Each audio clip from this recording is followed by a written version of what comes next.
ya. Benda A dan benda B yang identik bertumbukan tidak sentral lurus dan lenteng sempurna. Ya, sebelum bertumbukan benda A bergerak dengan arah mendatar dan benda B diam. Setelah tumbukan sudut yang dibentuk arah kecepatan A dan B adalah berapa? Di sini nggak ada angka-angka, tapi di sini ada angka. Bisa nggak ini dikerjakan? Oke, kita coba. Jadi sebelumnya kita gambar situasinya. Jadi ini ada A, ini ada B. Si A mula-mula bergerak ke situ, tapi tumbukannya tidak lurus, tidak sentral lurus, berarti agak miring. Misalnya di sini tidak persis dengan pusat masanya ya, di sini miring. Tapi setelah tembakan itu bergerak ke sini, terus yang B-nya katakanlah ke sini, PA aksen, di sini BB aksen. Oke. Ini mula-mula ini diem yang B ini. Jadi BB sama dengan 0. PA ini kecepatannya. Oke. Ini katanya lagi tumbukan lenteng sempurna ini. Oke, kita mulai dulu dari lenteng sempurnanya dulu. Lenteng sempurna itu memiliki energi kinetik yang sama ya, sama atau konstan.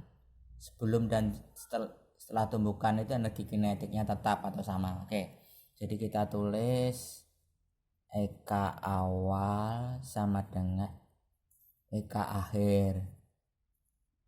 Ini artinya lenteng sempurna. Nah, awalnya itu yang memiliki EK ini si A aja, ini yang B yang diem, yang ini yang bergerak. Jadi ini setengah MVA kuadrat. Oke. Kemudian akhirnya ini dua-duanya bergerak ya. Ini yang jadi ini setengah MV aksen kuadrat plus setengah MVB aksen dikuadratin. Oke. Karena ini bendanya identik, jadi masanya itu sama. Jadi ini bisa dicoret nih, setengahnya juga sama. Ini kita dapat PA kuadrat sama dengan PA aksen kuadrat plus PB aksen kuadrat. Oke, ini yang kita dapat dari keterangan tumbukannya itu lenteng sempurna.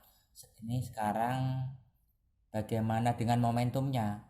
Oke, dan proses tumbukan itu dianggap ini benda, ini sistem, momentumnya kan awal dan tumbukan sama. Jadi P awal sama dengan P akhir. Awalnya kan hanya A, B-nya kan diem. Jadi PA sama dengan 2 ini yang bergerak. Jadi ini PA aksen plus PB aksen. Nah, tapi ini hati-hati ya. Geraknya ini miring-miring begini, tidak tegak lurus. Jadi harus pakai vektor ya. Tapi vektornya enggak positif negatif seperti sebelumnya karena enggak lurus. Jadi ini perlu sudut ini ya. Harus pakai sudut. Oke. Kalau pakai sudut itu ini PA-nya kan ke sini. Setelah tumbukan akhirnya kan mesti sama. Jadi gabungan PA aksen dan PB aksen sama dengan P ini. Jadi besarnya sama, arahnya juga. Jadi gabungan PA aksen dan PB aksen ini harus menghasilkan yang arah sama, besar sama. Ini P akhirnya. Ini gabungan dari ini PA aksen digabung dengan PB aksen, hasilnya P akhir ya. Nah, jadi sekarang begini, dari besarnya dulu ya. Ini gabungan ini bisa kita nyatakan dengan persamaan apa nih? 2 vektor yang membentuk sudut alfa. Oh ya, ini berlaku apa? Oke, besarnya ini kuadrat ya, ini besar ini kuadrat, ini sama dengan ini kuadrat ditambah dan seterusnya. Oke, saya tulis saja. Jadi ini PA aksen kuadrat plus PB aksen kuadrat plus 2 PA aksen PB aksen cos alfa itu sama dengan PA kuadrat itu kan ya. Ini persamaan vektor untuk sudut.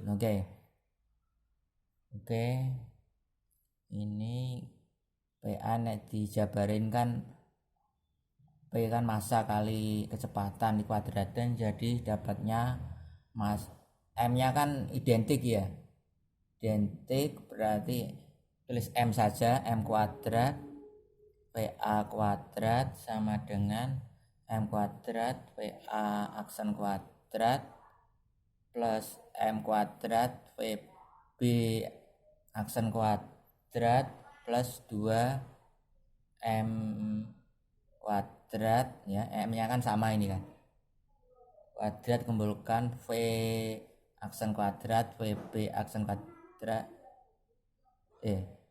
V aksen VB aksen ya cos alfa. Oke. Ini karena M nya semuanya sama, ini kita bisa coret. Oke, sekarang kita lihat ini dan ini yang sama. Ini apa ini? Ini PA aksen, ini ada. Ini ada tambahnya ini gimana ini? Nah, ini kita mainkan logikanya ini. Yang kita lihat, yang ini itu ini saya lingkari aja, sama dengan yang ini ya. Berarti supaya ini sama-sama berlaku persamaan ini, maka yang belakang ini nggak boleh ada. Jadi kalau nggak boleh ada berarti harus sama dengan 0. Itu loh kesimpulannya. Supaya 0, VA VB nya kan nggak 0, ada gerakan, berarti cos alfa nya harus 0. Berarti cos alfa sama dengan 0, berarti alfa yang sama dengan 0 itu berarti cos berapa? 90 derajat. Oke, jadi jawabannya D.